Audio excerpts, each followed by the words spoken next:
Sentido económico. Sentido económico, episodio 197. El conflicto en Medio Oriente vuelve a poner en tensión a los mercados globales. Este ataque de Estados Unidos e Israel sobre Irán, ocurrido el pasado sábado, elevó el nivel de tensión en la región del Medio Oriente y volvió a poner en el centro de la escena a uno de los puntos más sensibles del comercio energético mundial, el estrecho de Hormuz. Por ahí circula cerca del 20% del petróleo que se comercializa a nivel global. Y con este escenario el petróleo vuelve a subir, las bolsas globales corrigen y los inversores recalculan riesgos. Mientras que en paralelo, aquí la Argentina vuelve a aparecer en el radar de Wall Street, con la minería como uno de los sectores que podría traer grandes inversiones en los próximos años. De todo esto vamos a estar hablando hoy en Sentido Económico, así que muy buenos días.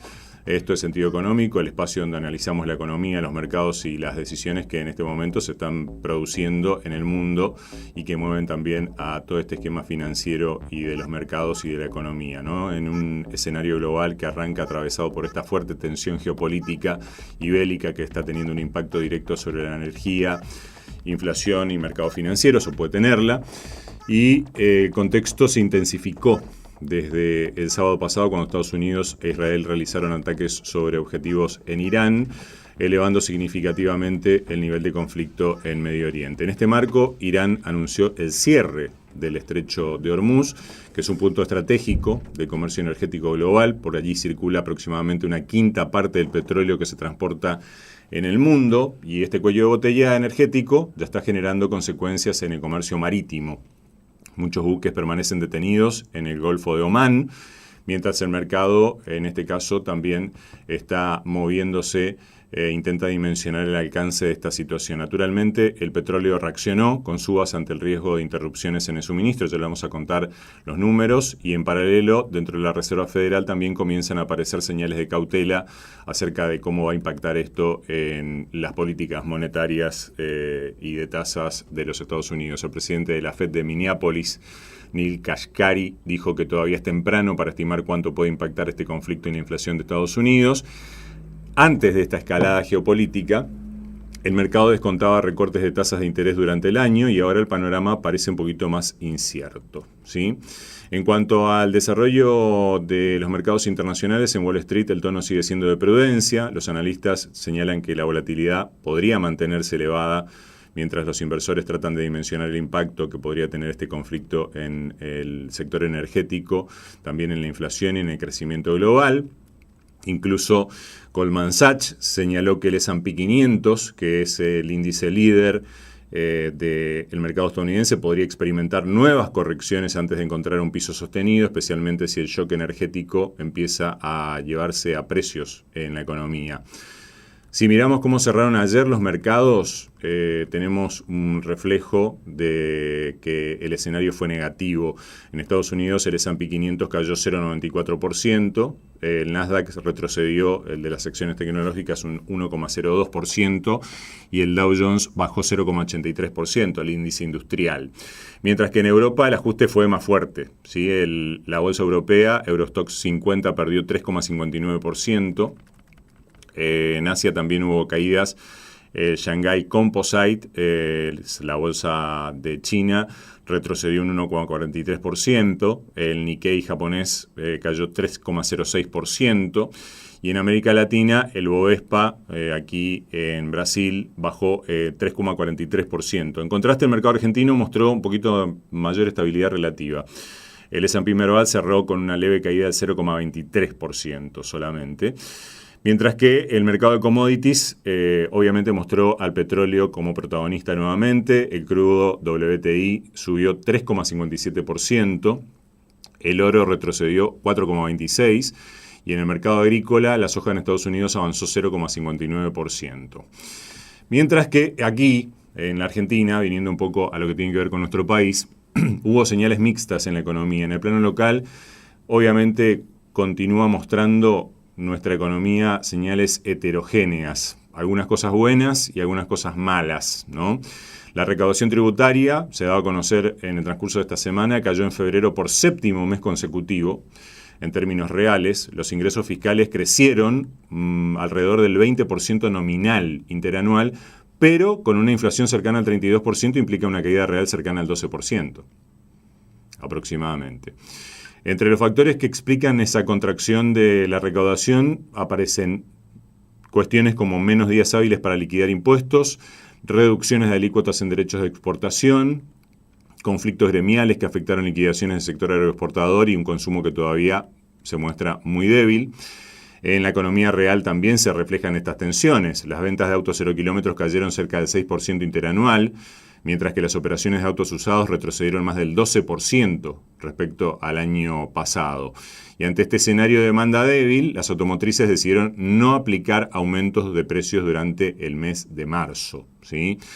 Cosa que habitualmente venían haciendo. Por otro lado, desde el sector energético llegó un mensaje de calma. Dijo Horacio Marín, presidente de YPF, que la suba del petróleo a nivel internacional no va a tener un impacto inmediato en el precio de los combustibles en la Argentina. Recordemos que YPF es una empresa importante y caso testigo, digamos, en cuanto al tema de aumentos o de posibles aumentos, mientras que en materia de recursos naturales se dio a conocer también en el transcurso de esta semana que Chubut autorizó la exploración de uranio en un proyecto que se desarrolla en Laguna Salada, ¿sí? También en el día de ayer se difundió, relativo a la Argentina, un informe de Morgan Stanley que planteó que Argentina podría convertirse justamente del desarrollo minero, a partir del desarrollo minero, en un mercado accionario relevante durante el año que viene y el otro, en 2027 y 2028. Según el banco, estos proyectos de cartera podrían superar los 50.000 millones de dólares de inversión. Las exportaciones mineras podrían pasar de 5.000 millones de dólares en 2025 a cerca de 40.000 hacia 2035, liderados en este caso por dos recursos centrales como base de ese crecimiento proyectado, que serían la explotación del litio y del cobre. También dice el informe que las elecciones presidenciales de 2027 serían un factor determinante para la continuidad de ese escenario de inversiones, algo en lo que coinciden obviamente la mayoría de los analistas. Entrando al mercado local un poco y hablando de tipo de cambio y de el mercado en general, en dólar y renta fija, en el mercado cambiario, los dólares financieros siguen moviéndose en un rango relativamente estable.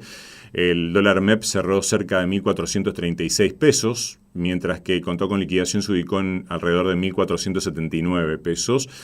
Pero donde se concentra buena parte de la atención del mercado es en la renta fija en pesos, ¿sí? Las LECAPs siguen ofreciendo tasas cercanas del 30 al 35% anual, ¿sí? Este es un dato interesante para quien dice, bueno, ¿qué puedo hacer con un dinero que tengo y que no pienso usar? ¿Sí? Estos son rendimientos superiores a los de los plazos fijos tradicionales, ¿no? En este contexto aparece un concepto importante que lo quiero explicar como para que se entienda también, porque muchas veces en las entrevistas que realizamos se menciona el break-even cambiario, ¿no? El break-even es un término en inglés y que significa que es el tipo de cambio al que un inversor dejaría de ganar dinero con una inversión en pesos, contra dólares, claramente, ¿no? Si el dólar sube más que ese nivel implícito, la inversión en pesos pierde frente al dólar, y es ahí en donde se produce el cambio, digamos, en la cartera, ¿no? El famoso carry trade. Si sube menos, la inversión en pesos resulta más rentable, ¿sí? Hoy algunos cálculos del break-even, que estoy mencionando, para vencimientos hacia 2027 de bonos, muestran niveles que superan los 2.000 pesos por dólar. O sea que hay un espacio bastante significativo para que todavía la renta fija siga siendo una oportunidad. En los bonos SER, por ejemplo, los que ajustan por inflación, las tasas reales están ubicándose aproximadamente entre el 4 y el 8% dependiendo del plazo. Los soberanos en dólares siguen operando con rendimientos cercanos al 9 o al 10%. En los opreales los rendimientos se ubican aproximadamente entre un 5 y un 8%. Y bueno, en lo que tiene que ver con deuda corporativa, es decir, obligaciones negociables de empresas en dólares, de empresas energéticas sobre todo, siguen ofreciendo retornos entre el 6 y el 8% anual. Así que para analizar todo este escenario, hoy vamos a escuchar, ya la conversación la hemos tenido en el transcurso del día de ayer a la tarde con Gustavo Nefa, que es economista, especialista en mercados financieros y director de Research for Traders y de FinGuru.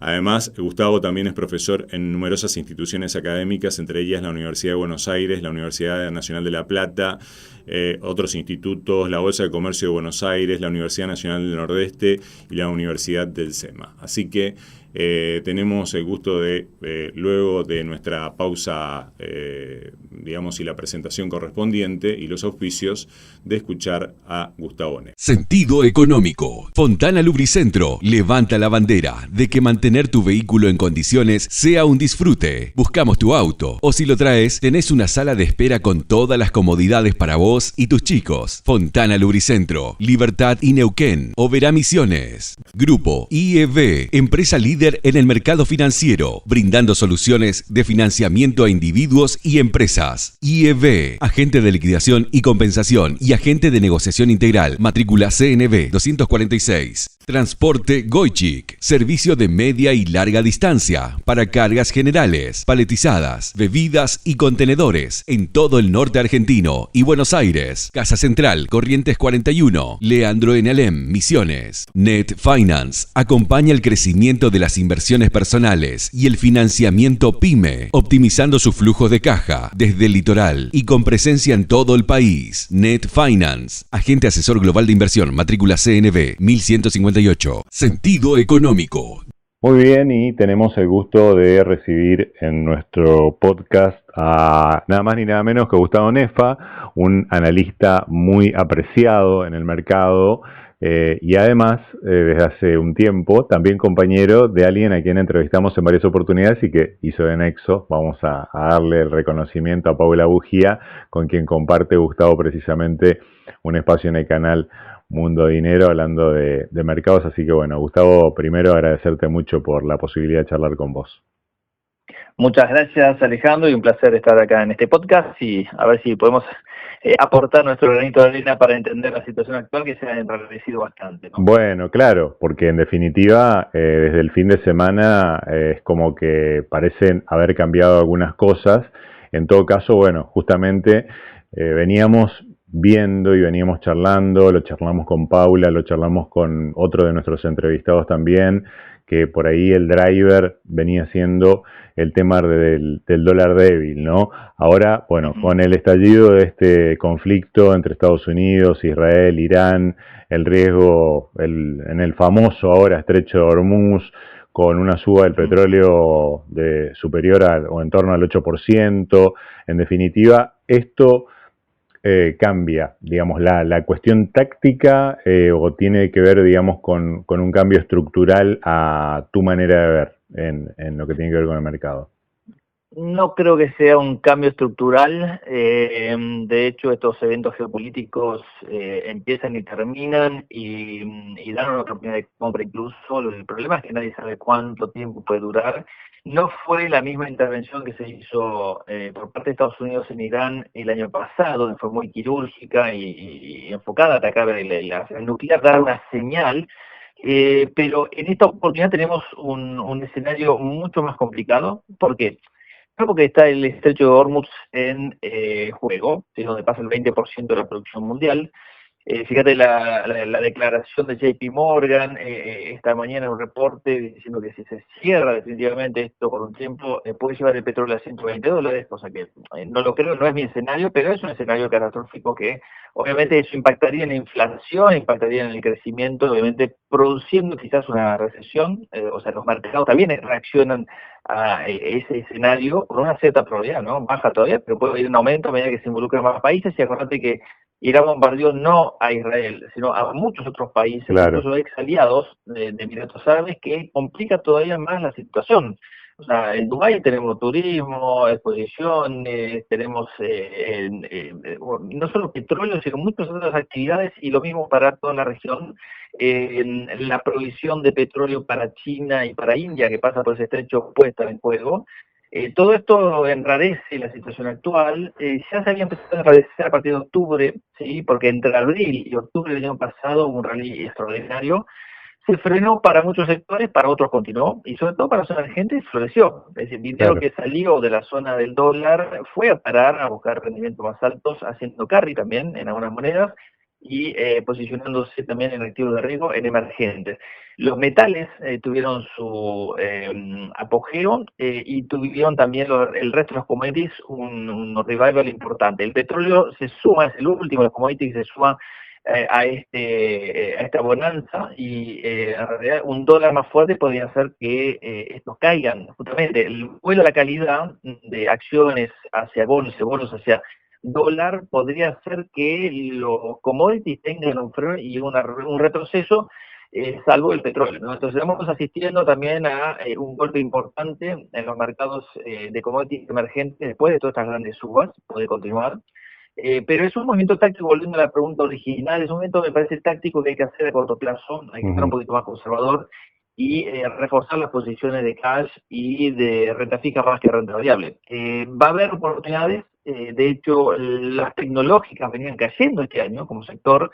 De los 11 subsectores de S&P 500 había dos claramente perjudicados, uno era consumo discrecional y otro tecnología, con lo cual encontrás oportunidades importantes en tecnología a partir de ahora, y si bajan los precios todavía más. Te pongo el caso, por ejemplo, de las 7 magníficas, que para un S&P 500 que está en 22,7 veces ganancias forward, hay dos de las 7 magníficas, Meta y Nvidia, que están, además de Microsoft, en valores muy cercanos a ese promedio, y si ponemos, digamos, el crecimiento, son atractivas a los inversores para los próximos 12 meses, ¿no?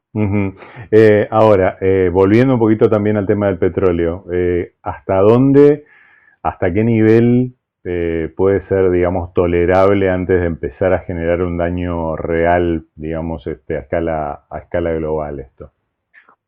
Bueno, es muy difícil saberlo, porque depende del traslado a precios que pueda darse en un contexto donde la economía pueda estar más fuerte o no.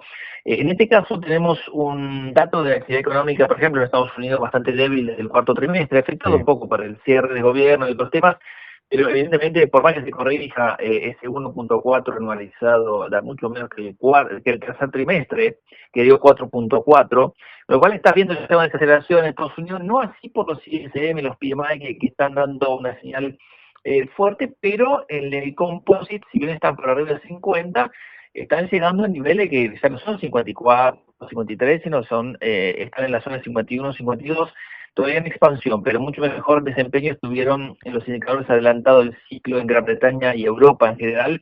En Estados Unidos, las 3 áreas geográficas están en expansión. La que sí quizás me preocupa es China, ¿no? Que va a tener su desajuste, además con estos aumentos de precios. Recordemos que si bien es productor de muchos commodities, es importador neto de petróleo y de otras materias primas. Totalmente. Volviendo a engancharnos con lo que vos señalabas del mercado y en cuanto a oportunidades todavía de inversión. En definitiva, igual, digamos, lo que decías, lo ideal sería aguardar un poco, ¿no? A que todo esto pase y ir viviendo e ir monitoreando cuánto tiempo se va prolongando esta situación, pero en definitiva, digamos, esos precios de estas grandes tecnológicas ya están, digamos, dentro de rangos interesantes, en definitiva, ¿no? Muy interesantes. De hecho, si ves la rueda del martes, lo que estamos viendo es algunos, digamos, grandes activos como Meta, como Microsoft, en Netflix, incluso estando en verde, para una rueda catastrófica, ¿no? Una rueda realmente con mucho miedo detrás y con liquidación de muchos activos, muchos sectores. Ni hablar de lo que son los sustitutos de petróleo, ¿no? Todo lo que son las energías renovables, el uranio y todo lo que es la energía nuclear, que había sido, digamos, un caballito de batalla frente a la caída del año pasado, y la necesidad de energía de las grandes tecnológicas y de las economías en general. Falta energía. Esto le dio un impulso muy grande que, bueno, es un retroceso violento que están teniendo estos días. Totalmente. Bueno, le volvemos a contar a nuestros oyentes, estamos charlando con Gustavo Nefa, un gusto el tenerte nuevamente y bueno, mientras tanto tengo acá la pantalla enfrente y bueno, la verdad es que el día está muy feo, en el S&P 500 es bastante complicado encontrar algo que que tenga un verdecito realmente. Pero bueno, volviendo a la charla, en definitiva, todo esto que está ocurriendo, eventualmente las presiones que puede generar también la situación en general o sobre, mejor dicho, digamos, lo que tiene que ver con la economía de los Estados Unidos, ¿en qué medida puede cambiar, por ejemplo, la hoja de ruta en cuanto a que haya, en definitiva, algunas presiones, por ejemplo, en insumos industriales que se puedan trasladar concretamente al tema inflacionario estadounidense? ¿Cuál podría ser, y teniendo en cuenta, bueno, de que también la Fed está en medio de esta transición, ¿no? Sí, eventualmente cuáles podrían ser a tu criterio y conociendo un poco el perfil, ¿no? De quienes están ahí y de quienes van a estar, las decisiones que se puedan tomar con este marco de una especie de punto muerto para ver, digamos, a dónde quedamos parados después de todo este conflicto. Bueno, a ver, el impacto del petróleo se da sobre los precios mientras se traslade, probablemente hace un gran traslado, sobre todo en Estados Unidos y otros países desarrollados, donde el traslado es bastante directo, para bien y para mal, ¿no? Y en donde la Reserva Federal va a tratar de combatir esto con tasas de interés más alta. El mercado ya lo está esperando. En este momento que estamos hablando, hay una expectativa más reforzada de tasa de interés, no más laxa, sino más reforzada, más dura, con una baja esperada recién para el 29 de julio y para la reunión del 9 de diciembre, es decir, 2 bajas nada más, y después quizás haya alguna fin en el 2027. Bueno, hasta hace poco había 3 bajas hasta el mes de julio y se aceleraba ese proceso. Bueno, habrá que esperar hasta diciembre del 2027 para una tercera baja, con lo cual este escenario se endurece un poquitito más y probablemente esto también tenga repercusión en el resto de los países desarrollados y con un dólar más fuerte sobre el resto de los emergentes. Y esto, ahí es donde entra Argentina, que había estado gozando de ese dinero que iba a buscar una rentabilidad adicional, a la par que bajaba el dólar, ahora se está fortaleciendo, y en el resto de los países emergentes posicionándose en monedas locales con un rendimiento muy alto, ¿no? Brasil tiene la tasa de interés real más alta del mundo, teniendo en cuenta la inflación, que está bastante controlada, con lo cual era una alternativa muy interesante para realizar dinero en dólares. Bueno, esto Argentina también algo recibió, el tipo de cambio se había apreciado sensiblemente en el año, tanto en términos nominales como reales, y sobre todo envalentonado con esta decisión en diciembre del gobierno de acumular reservas, ¿sí? Que todos pensábamos que iba a tener una repercusión sobre el dólar y no la tuvo hasta esta última semana, en donde empezaron algunos movimientos en tipo de cambio incipientes y que se refuerzan en esta semana, justamente porque esto viene de un tipo de cambio bastante atrasado por lo que es la dinámica de la inflación, ¿no? La inflación para arriba, el tipo de cambio para abajo, no convergen, digamos, amistosamente hacia un punto sin volatilidad. Claro, saliéndonos un poquitito del mercado y dándole un vistazo macro, ¿por dónde ves vos que convendría estirar la sábana que siempre deja una parte afuera, ¿no? Porque, o sea, si no es la tasa, es el dólar, es la inflación. ¿Qué vistazo le haces, digamos, en definitiva también, a cuál es tu view para 2026 de Argentina, teniendo en cuenta de que, bueno, también de alguna forma, bueno, probablemente paguemos un precio o seamos beneficiados o seamos perjudicados de alguna forma también con todo esto que está ocurriendo en el mundo, ¿no? Mira, hasta ahora los términos de intercambio le sonrieron a Argentina. Este fue un año bastante fuerte por ese lado, se acopló el petróleo, que ahí está toda la apuesta hecha en vaca muerta. Se va a sumar la minería con grandes inversiones y obviamente proyecciones de exportaciones bastante importantes. Y el agro obviamente que recibió con beneplácito la suma de los commodities, trigo y maíz, soja y maíz, el trigo no, pero con mejores precios y términos de intercambio. En un año donde debería crecer un 3,3%, este viernes vamos a conocer los datos del nuevo REM, pero este dato de 3,3 podría revisarse quizás a la baja un poco, no mucho. Tiene una lógica propia, Argentina tiene motores propios y un proceso de reordenamiento macroeconómico más que saludable. La micro está golpeada, muchas industrias han estado fuertemente afectadas por la importación pero eso confluye a nivel de precio más bajo en muchos productos. Ahora, en lo que es estructural, la Argentina ha tenido muy buenos números de inflación y de desinflación hasta el tercer trimestre del año pasado, y a partir de ahí empezó a poner, digamos, el freno, empezó a subir en el mes a mes.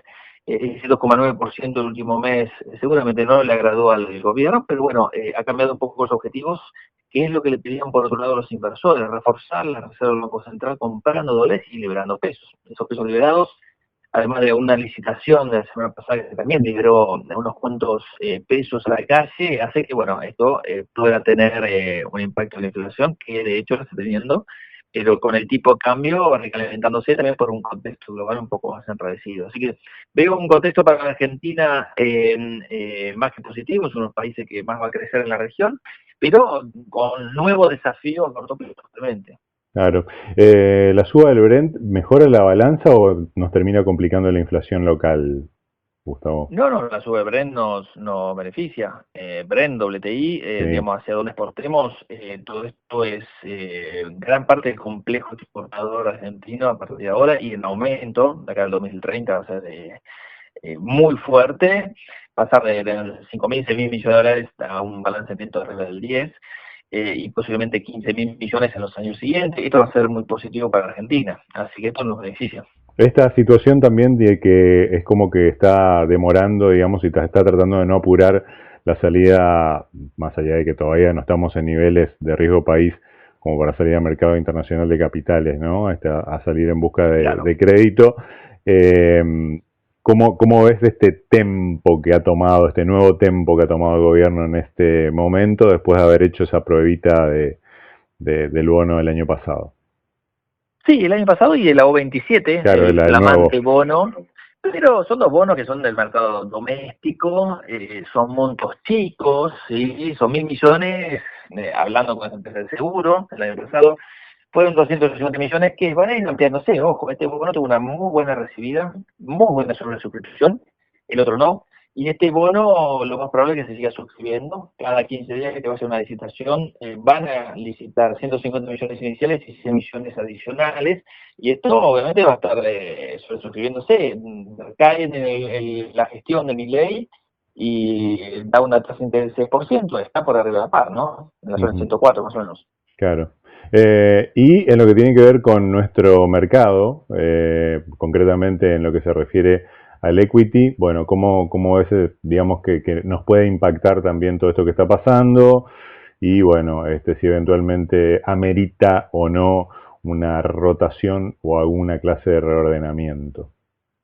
Bueno, el equity venía golpeado ya, ¿no? Desde enero del 2025, finalizando la zona de 2000, hoy bordeando la zona de 1.750 dólares contado con liquidaciones y el dólar que vale, porque hubo una apertura de cepo parcial el año pasado, para eso la medición de los 2.400 como máximo, comparable con 1.700 y pico en este momento. La verdad que es una baja importante, o estaba inflado ese 2.400 dólares, o esto realmente es una oportunidad. Creo que hay muchas oportunidades. Se calma el mercado internacional y creo que da una oportunidad.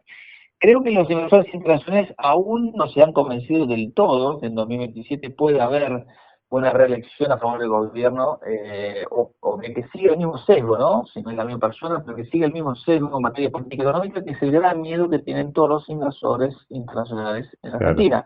Es decir, ¿dónde puede estar el precio de la acción que compre hoy en el caso que políticamente, digamos, se revierta este apoyo a Milei? Bueno, tuvo muchas oportunidades como para revertirse este apoyo. Sin embargo, el año pasado hubo un voto de confianza gigantesco en las urnas, en las elecciones parlamentarias de medio término, que la realidad debería despejar muchas dudas, que no las ha despejado. También coincide, a partir de octubre, con un mercado internacional un poco distinto, ¿sí? Con grandes dudas en el entorno de la inteligencia artificial, dudas en cuanto a la evolución de los commodities, el impacto, y aún no había subido el precio del petróleo, el impacto, tenemos, en los precios. Esto se reforzó con la suba del petróleo este año, así que ahí es donde tenemos un poco de dudas en torno a digamos, el mercado accionario. Pero bueno, el mercado accionario en Argentina es, si tomamos el índice, básicamente el petróleo, bancos y utilities. Petróleo hay que estar, creo que Vista presentó un muy buen balance, YPF por motivos puntuales y contables dio una pérdida, pero presentó el mejor EBITDA de los últimos 10 años. Tenemos grandes proyectos para TGS, para TGN, para Pampa. Así que en ese sector me siento confortable a pesar de la caída que tuvo, y mejor, a precio más barato pueden encontrar los inversores. Ahora, en el sector bancario hay una reestructuración importante de los negocios, una consolidación que está pendiente. Hay demasiados bancos para lo que es el negocio de Argentina. Hay una digitalización que también está reforzándose, y hay un proceso de bancarización, digamos, al revés, que empieza a integrarse, digamos, muchos bancos en los últimos años y debería reforzarse, ¿no? El ratio de préstamos, y sobre todo hipotecarios, en relación al PBI es ínfimo, tiene un gran potencial de crecimiento, pero también tienen la fintech acechando por ahí. Las regulaciones impiden un avance más rápido, pero bueno, los bancos están sobreestructurados para lo que es, o demasiada sucursal y empleado como para tener, digamos, una eficiencia mayor. Claro. Y tercero, las utilities. Ya tuvieron sus aumentos, ya vimos lo mejor. Quizás son máquinas de generar cash con estos niveles, pero también se enfrentan a grandes inversiones y también para ser empresas más chicas, muchas ya no tienen CDR, no tienen ADRs en Estados Unidos, están sujetas, digamos, al mal humor por ahí de los inversores, son menos líquidas, así que ahí tenemos por ahí otro combo que no es tan apetecible. Muy bien. Bueno, así que como que tenemos más o menos diagramado todo el esquema.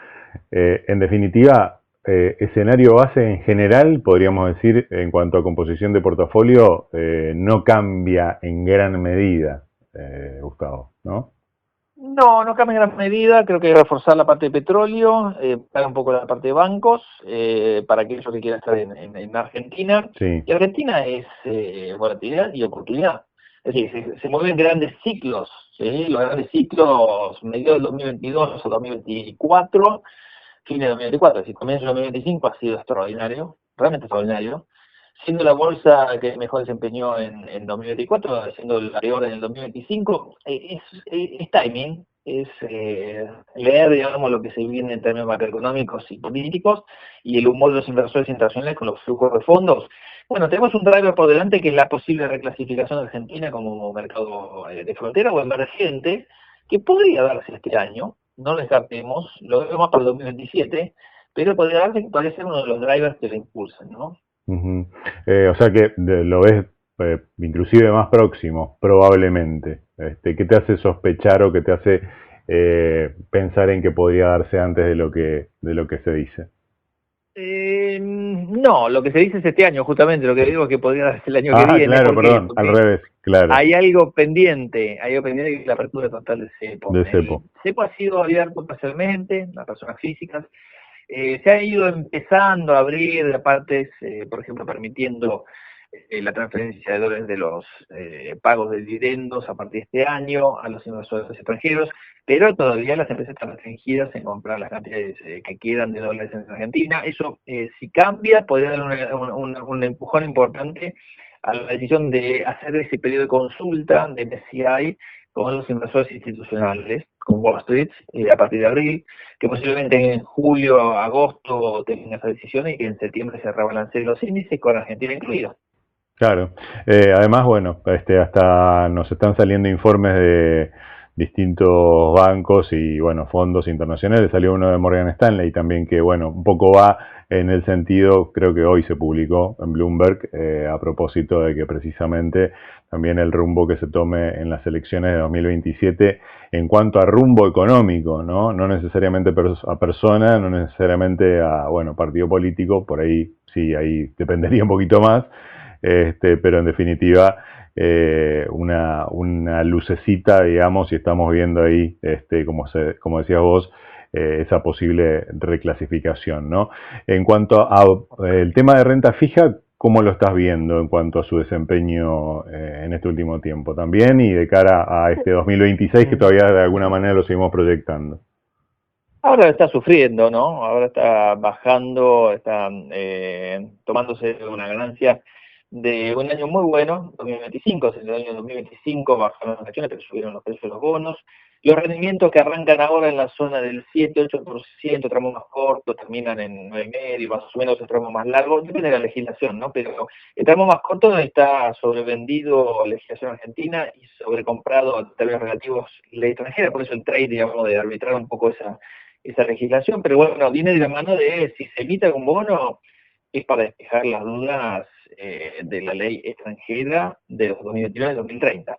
Así que son los primeros, digamos, que podría recibir, si sale Argentina mercado de deuda voluntaria internacional, los beneficios, digamos, de patear para adelante, hacer un rollover de la deuda, como lo hizo Ecuador. Ecuador, cuando tocó los 450, 430 puntos, en esa zona habilitó una emisión internacional exitosa.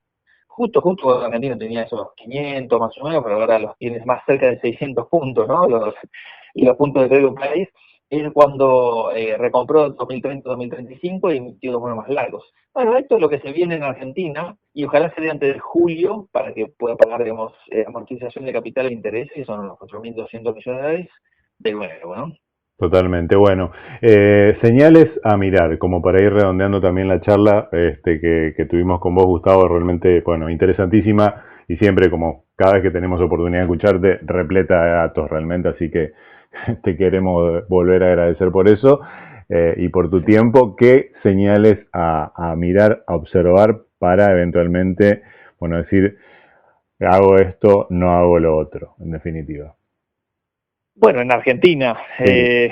las mejoras que podría haber desde el punto de vista macro, señales a los inversores. Primero, el deseo del gobierno de abrir el cepo está, el tema es la velocidad de acumulación de reservas, así que estén atentos a cuánto más pueda acumular reservas el Banco Central. Una hipótesis digamos, realista sería que alcancemos 55.000 millones de dólares a fin de año, pero bueno, lo ideal sería que tengamos 100.000 millones como para equiparar un ratio de reservas al PBI como lo tienen los países vecinos, pero no va a suceder.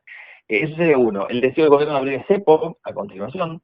La velocidad con la cual el gobierno logre salir al mercado de deuda voluntaria internacional con la emisión de unos bonos y recomprar deuda más corta. El éxito, o no, pero calculo que sí, descuento que sí, de las futuras emisiones de la O27 y quizás otras emisiones cortas, apuntando al mercado doméstico para reforzar esa caja o esa no necesidad para pagar en julio esa montaña de plata. Y las señales de los precios commodities, ¿sí? Porque fíjate cómo esta crisis incluso está pinchando los precios del oro, del cobre y de la plata, por ejemplo, Sí, sobre porque todo. bueno, son usados oro especialmente como garantía de muchas operaciones bursátiles que cuando empiezan a bajar la bolsa empiezan a liquidar, ¿no? Así que hay una relación al riesgo que da un aumento y beneficia al oro, pero cuando es mucha la versión al riesgo, perjudica al oro. ¿Sí? Así que hay cuidado con los términos de intercambio, que no se caigan. Monitorear el tema del crecimiento del PBI, que esté en la zona de 3,3%, también va a ser crucial. Son señales que me parece que tiene que dar el gobierno también a nivel político con avanzar con las reformas estructurales. Muchas de ellas ya se han dado, faltan muchas otras. Monitorear bien las privatizaciones. Transener y Metrogas están en la vidriera, están en la góndola y muchos otros podrían continuar. Eso significaría recursos tributarios adicionales como para permitir también reformas estructurales adicionales. Totalmente.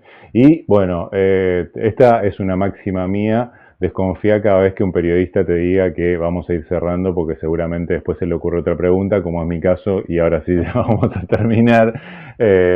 Bueno, no, el mundo cripto, que bueno, se venía desplomando, digamos, por ahí, de alguna forma, uno de los emblemas del mundo cripto como fue Bitcoin, y sin embargo, con esta volatilidad que se produjo en estos últimos días con los conflictos armados de los que venimos hablando, volvieron a tener, digamos, un pequeño repunte.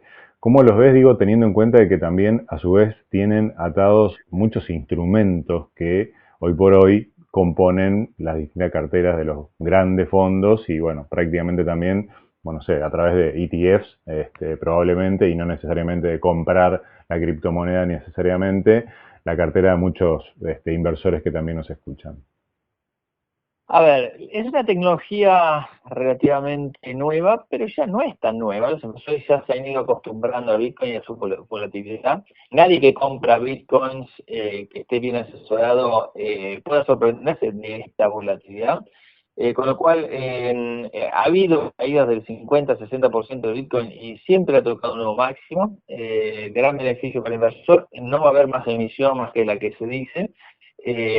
Por lo cual, estos 21 millones, de los cuales ya se terminaron casi 20, es un activo muy importante. El tema de la adopción es muy importante si la demanda de Bitcoin para motivos transaccionales es muy importante. ¿Por qué? Porque ha estado bastante golpeado el motivo reserva de valor. Ahora, la reserva de valor que se suponía que podía dar, falló en darle esa reserva de valor a corto plazo, incluso teniendo el dinero institucional. Porque recordemos que hace un año y medio atrás, no había ETF de Bitcoins, después salieron los del Ethereum, y los mercados institucionales y los grandes bancos han ido interiorizándose, han ido comprando, han ido armando estructuras, asesoramiento a los clientes, mesas de dinero para operar, y muchos desarrollos detrás como para permitir una cierta estabilidad que no la tuvo. Entonces, ahí falló el Bitcoin, y además con la computación cuántica creo que tiene un severo riesgo ahí como para, digamos, quitar los incentivos a la red, si es que se descubre, digamos, a otra velocidad minar los Bitcoins, que es un grave problema que lo llevó hacia adelante. Pero yo soy optimista, hacia adelante estos son precios bastante baratos como para comprar Bitcoins, siempre y cuando obviamente los mercados den un salto para adelante y dejen atrás esta volatilidad, ¿no? Yo mencionaba aquí Bitcoin, digamos, por ser de alguna manera no el emblema, ¿no? Pero también lo tenemos, bueno, ya tenemos ETF de Ethereum, tenemos ETF de todo prácticamente, pero bueno, por ahí tenemos a las principales criptos también.